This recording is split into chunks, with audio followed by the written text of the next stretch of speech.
تو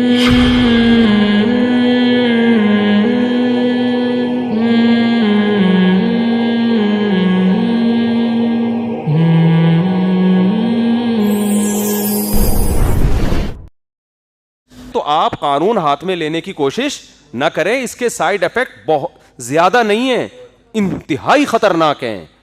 اور آپ کو کیا پتا آپ کے ملک کا جو امیج ابھی دنیا کے سامنے گیا اتنا بھیانک گیا ہے نا کہ کیونکہ قضاءً بہرحال کسی شخص کو اجازت نہیں ہے کہ وہ قانون خود ہاتھ میں لے اور از خود کسی کا قتل کرے. عدالتیں اسی لیے بنی ہیں کہ اس میں مدعا کو ثابت کیا جائے اور یہ ثابت کیا جائے کہ یہ شخص مجرم ہے, اور پھر عدالت کا کام ہے کہ یہ گواہوں کی روشنی میں اور جرح و تعدیل کی بیس پر وہ خود سے فیصلہ کرے کہ گواہ سچ کہہ رہے ہیں جھوٹ کہہ رہے ہیں.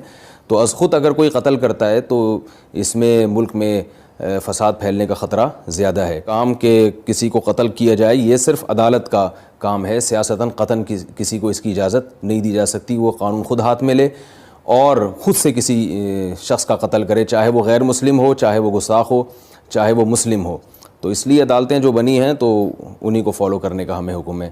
اللہ تعالیٰ ہمیں عمل کی توفیق عطا فرمائے. یہ جذباتیت کو ختم کرنے کی ضرورت ہے. اصولی بات یہی ہے کہ اگر کوئی گستاخی کرتا ہے تو واضح لفظوں میں ہونی چاہیے, اس کے بعد اس کے خلاف تھانے میں ایف آئی آر کٹنی چاہیے. جج کو پورا رائٹ ہے وہ یہ تحقیق کرے کہ گستاخی ہوئی بھی ہے کہ نہیں ہوئی ہے. جج کو یہ حق ہونا چاہیے کہ چاہے تو وہ سزا دے, اور چاہے اگر وہ یہ سمجھتا ہے کہ یہ بندہ نشے میں تھا یا اس کو گستاخی پہ اکسایا گیا ہے, ٹارچر کیا گیا ہے, یا اس کا ذہنی توازن ٹھیک نہیں ہے, یا گستاخی, اس میں دونوں پہلو نکلتے ہیں, تو پھر جج کو یہ حق ہونا چاہیے کہ وہ کیس ختم کر دے. اس کو تحفظ ہونا, اور وکیلوں کو بھی ہونا چاہیے.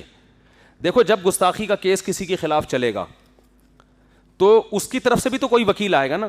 وکیل ڈر رہا ہوتا ہے کہ مجھے نہ اڑا دیں لوگ, تو ایسے تو پھر سماعت ہی نہیں ہو سکتی. بھائی جس آدمی پہ دعویٰ کیا لوگوں نے کہ اس نے نبی کی گستاخی کی ہے تو کیس عدالت میں چلے گا نا. تو کیس چلنے کے لیے ضروری ہے کہ ایک عوام کی طرف سے نمائندہ اور ایک نمائندہ اس کی طرف سے بھی ہو. اس کی طرف سے نمائندہ بنتے ہوئے لوگ ڈر رہے ہوتے ہیں کہ ہمیں بم سے اڑا دیں گے لوگ, کہ گستاخ کا. ابے پہلے ثابت تو ہونے دو کہ گستاخ ہے بھی کہ نہیں ہے. تو اس لیے اللہ کا واسطہ کچھ جذباتی پن کو ختم کریں, اور یہ جو نعرے اور جذباتی تقریریں, اس سے قوم کو کوئی فائدہ ہونے والا نہیں ہے. اپنے اندر کچھ تحمل پیدا کریں. نبی کی سیرت ہمارے سامنے, وہ پیشاب کر رہے ہیں, آپ صلی اللہ علیہ وسلم ان کو بلا کے محبت سے سمجھایا. تو زبان سے کیا لفظ کوئی نکال رہا ہے, غلطی سے نکلا ہے, جان کے نکلا ہے تو اس کا صحیح مطلب بھی ہو سکتا ہے, غلط مطلب بھی ہو سکتا ہے. یہ ساری تفصیل کے بعد جا کے فیصلہ کیا جائے گا, اور یہ فیصلہ آپ نہیں کریں گے. یہ کون فیصلہ کرے گا؟ یہ جج فیصلہ کرے گا. لمبی بات ہو گئی لیکن یہ ضروری تھی کہ ناموس رسالت کے نام پہ ہمارے ہاں جو جذباتی پن پایا جاتا ہے, جو اعتدال سے بڑا ہوا جذباتی پن. دیکھیں جذبات, ہر چیز کو شریعت نے ایک حد دی ہے. اس حد سے جب آپ آگے نکلیں گے تو لیبل اسلام کا اور شریعت کا ہوگا, مگر وہ آپ کے اپنے جذبات ہوں گے جس کی اسلام نے کوئی گارنٹی نہیں لی ہے. نہ اسلام اس پہ اپنا لیبل لگانے کی آپ کو اجازت دیتا ہے. وہ آپ کے اپنے جذبات ہوں گے. توہین رسالت کا مسئلہ نبی صلی اللہ علیہ وسلم کے دور میں توہین رسالت کے مرتکب کو قتل بھی کیا گیا ہے اور معاف بھی کیا گیا. دونوں واقعات ہمیں ملتے ہیں. بعض دفعہ آپ نے کسی مصلحت سے چھوڑ دیا, بعض دفعہ قتل کر دیا. دونوں واقعات ہمیں ملتے ہیں. بعض دفعہ یہ ہوا کہ قتل کا آرڈر دیا لیکن اس نے معافی مانگ لی تو آپ نے اس کو چھوڑ دیا. ہر طرح کے واقعات ہمیں ملتے ہیں. اور جذباتیت کو بہت زیادہ فروغ دیا جا رہا ہے. ہم تھوڑا پیچھے جاتے ہیں. جنید جمشید کے زبان سے ایک لفظ نکل گیا تھا, غلطی ہو گئی تھی, اس سے حضرت عائشہ کے بارے میں کچھ کلمات اس نے ایسے کہے جو میں سمجھتا ہوں غیر شرعی بھی نہیں تھے, نہ اس میں کوئی گستاخی کا پہلو تھا, لیکن اگر کوئی گستاخی نکالنا چاہتا تو نکال سکتا تھا. اس کے ساتھ جو حشر ہوا وہ ساری دنیا کے سامنے. میری اس وقت جنید جمشید سے ملاقات نہیں تھی, لیکن ان کے ریلیٹیو مجھ سے ملے تھے. انہوں نے بتایا تھا کہ جنید جمشید اتنی ٹینشن میں ہے کہ آپ کی سوچ ہوگی. تو ذرا سا میری امی عائشہ کے بارے میں کچھ ایسی بات ہو گئی جو یوں کہہ دیتا تو زیادہ اچھی تھی, یوں کہہ دینا تھوڑا سا نامناسب. زبان ہے انسان کی. وہ میں نے بیان بھی جنید جمشید کا سنا تھا, اس میں کہیں توہین کا, امی عائشہ کی توہین کا کوئی پہلو نہیں تھا, لیکن اس سے یہ نکالا گیا کہ اس نے امی عائشہ کی توہین کی ہے. پھر نبی کی بیوی کی توہین نبی کی توہین ہے، تو یہ گستاخ صحابیہ بھی ہے اور گستاخ رسول بھی ہے. اور جذباتی لوگوں نے ایئرپورٹ پہ اس کو مارا بھی پیٹا بھی. جس پہ گزرتی ہے نا وہ جانتا ہے کہ، اور خاص طور پہ ایک آدمی جو عزت دار ہو معاشرے میں، مشہور ہو، ایک سیلیبریٹی ہو، اس طرح سے اس کو ایئرپورٹ پہ مارا کوٹا گیا ہے.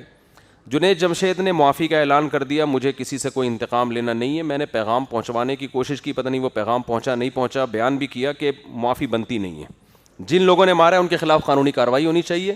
ہم جنید جمشید کی ذات کو نہیں دیکھ رہے تھے، ہم یہ دیکھ رہے تھے کہ اس جذباتی پن کو اگر کنٹرول نہ کیا گیا نا تو یہ معاملہ کم نہیں ہوگا، یہ آگے بڑھے گا.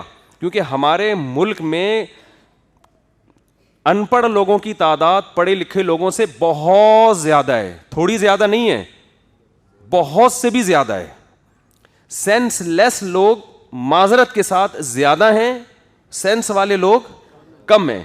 مذہب پر عمل تو سوال ہی پیدا نہیں ہوتا نا، مذہب پر عمل تو جتنے لوگ کر رہے ہیں وہ تو آپ کو پتہ ہے. مذہب کے نام پہ مارنا کوٹنا، مذہب کے نام پہ کسی کو ٹھوک دینا پکڑ کے، یہ جنت جانے کا بہترین راستہ ہے. یہ اس وقت بھی میں نے یہ بیان کیا تھا، اس وقت بھی میں نے دوست احباب کو کہا تھا کہ بھائی یہ چیز روکنے کی ضرورت ہے. لیکن افسوس کے ساتھ کہنا پڑتا ہے کہ شاید اس وقت اتنے بھرپور طریقے سے اس پہ آواز اٹھائی نہیں گئی. جنید جمشید کی شخصیت کو تو ہدف بنایا گیا کہ وہ اس کو غلط مارا ہے، اس فلسفے کی تردید نہیں ہوئی. بات آ رہی ہے سمجھ میں؟ بھائی ایک شخص کی ذات کو کیوں دیکھ رہے ہو؟ کل کسی اور کی زبان سے بھی الفاظ نکل سکتے ہیں ایسے. ڈاکٹر ذاکر نائک کی زبان سے ایک لفظ نکلیا کہ نبی صلی اللہ علیہ وسلم کے بارے میں مردہ ہیں یا اس طرح کے کوئی لفظ، اس پہ جو ایشو کھڑا کیا. یہ نہیں دیکھ رہے کہ ایک آدمی ہزاروں لوگوں کے اسلام میں داخلے کا سبب بن رہا ہے، وہ نبی کے مشن کی تکمیل کر رہا ہے، مگر زبان کی جو غلطیاں ہیں ان کو پکڑا جا رہا ہے. سرگودا میں بے نظیر صاحبہ جب وہ اپنے دور میں وہ آئیں بیان کر رہی تھیں تو انہوں نے بیان کے دوران اذان ہونے لگی تو اردو ان کی اتنی اچھی نہیں ہے، انہوں نے کہا اذان بج رہا ہے آپ لوگ خاموش ہو جائیں. اس وقت میڈیا اتنا فاسٹ نہیں تھا. میں نے ساتھیوں سے کہا کہ اگر میڈیا اتنا فاسٹ ہوتا نا جتنا آج ہے تو بے نظیر صاحبہ کو بھی جذباتی لوگوں نے معاف نہیں کرنا تھا، یہ کہنا تھا کہ اذان کی توہین کی انہوں نے. سمجھنے بات کو. سرگودا میں مولانا حسین نیلوی رحمہ اللہ تعالیٰ بہت بڑے عالم تھے، کیونکہ میرا بچپن میں سرگودا میں بھی میں نے بہت ٹائم گزارا ہے. ہماری جب بھی اسکول کی چھٹیاں ہوتی تھیں جون جولائی کی، ہم سرگودا چلے جاتے. ہمارا ننیال تھا وہاں پہ، سیٹلائٹ ٹاؤن سرگودا. تو سنہری مسجد ہمارے نانا کے گھر کے قریب تھی، وہاں ہم اکثر نماز پڑھ لیا کرتے تھے جا کے. حضرت مولانا حسین نیلوی بڑے بزرگ آدمی تھے، ٹھیک ہے ان کے بعض اختلافات بھی ہیں، تفردات بھی ہیں ان کے، لیکن اوور آل بہت سلجھے ہوئے، بہت ہی میچور بزرگ تھے. انہوں نے کوئی کتاب لکھی، اس میں ایسا لفظ لکھ دیا، انسان لکھتا ہے لمبی لمبی کتابیں، اس لفظ کو بنیاد بنا کے ان کے خلاف عدالت میں کیس کیا گیا کہ انہوں نے حضرت حسین یا حضرت حسن ان کی توہین کی. حالانکہ وہ توہین بنتی نہیں تھی، لیکن کوئی کشید کرنا چاہتا نا اس سے توہین، کوئی نکالنا چاہتا تو نکال بھی سکتا تھا. جج چونکہ وہ پہلے ہی سے ہی، بعض دفعہ جج بھی اپنی وہ دشمنی نکال رہے ہوتے ہیں، اس نے اہل بیت کی توہین کا کیس بنا کے مولانا حسین نیلوی صاحب کو جیل میں بند کر دیا اور ان کا جنازہ جیل سے اٹھائے. اب آپ بتاؤ کس قدر بدبختی کی بات ہے. ایک آدمی جو ساری زندگی اہل بیت کا دفاع کرتا رہا، نبی کی حدیثوں کا دفاع کرتا رہا، اسلام کی ترویج کا ذریعہ بنا، انتہائی تھوڑی تنخواہ میں، دیوبند سے فارغ تھے وہ، ہمارے شیخ حضرت مفتی رشید احمد صاحب رحمہ اللہ تعالیٰ کے کلاس فیلو تھے. اور مفتی رشید احمد صاحب کہا کرتے تھے ان کے بارے میں، یہ شخص پیدائشی شریف معلوم ہوتا ہے، یعنی مزاج میں شرافت نہیں ہوتی، نرم خو، نرم مزاج اور علم کے سمندر تھے وہ، فقہی بصیرت ہر لحاظ سے، اور پرہیزگار. اتنی تھوڑی تنخواہ میں اتنے بڑے عالم نے ایک سرگودا کی ایک چھوٹی سی مسجد میں امامت کر رہے تھے، کوئی دنیا کی محبت نہیں. ذرا سے قلم کے کو بنیاد بنا کے اہل بیت کا گستاخ قرار دے کے ان کو کہاں لے گئے؟ جیل میں، اور جنازہ جیل سے اٹھا ان کا. تو میں جب 8ویں کلاس میں پڑھا کرتا تھا، کیونکہ میں تو یہ سب چیزیں بہت عرصے سے دیکھ رہا ہوں نا، اس وقت سے میں یہ کہہ رہا تھا کہ مذہبی حلقے کو بھرپور آواز اٹھانی چاہیے کہ اس مسئلے کو واضح کریں کہ قتل کرے گا کون. نمبر 2، گستاخی کی ڈیفینیشن کیا ہے؟ سمجھ میں آ رہی ہے بات کہ نہیں آ رہی؟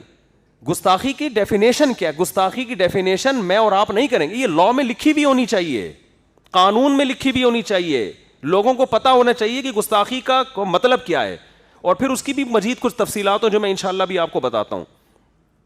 میں جب 8ویں کلاس میں پڑھا کرتا تھا, ایک واقعہ ہمارے سامنے آیا کہ کہیں سیرت کانفرنس ہو رہی تھی, اس سیرت کا پوسٹر کسی نے کسی کے گھر پہ لگا دیا, گھر کی دیوار پہ, نیچے نالا بہ رہا, دیہاتوں میں ایسا ہوتا ہے نا, نالے بہ رہے ہوتے ہیں گندے پانی کے. یہ صاحب جب گھر سے باہر نکلے, انہوں نے کہا یار یہ میرے گھر کے باہر پوسٹر کیوں لگا ہوا ہے؟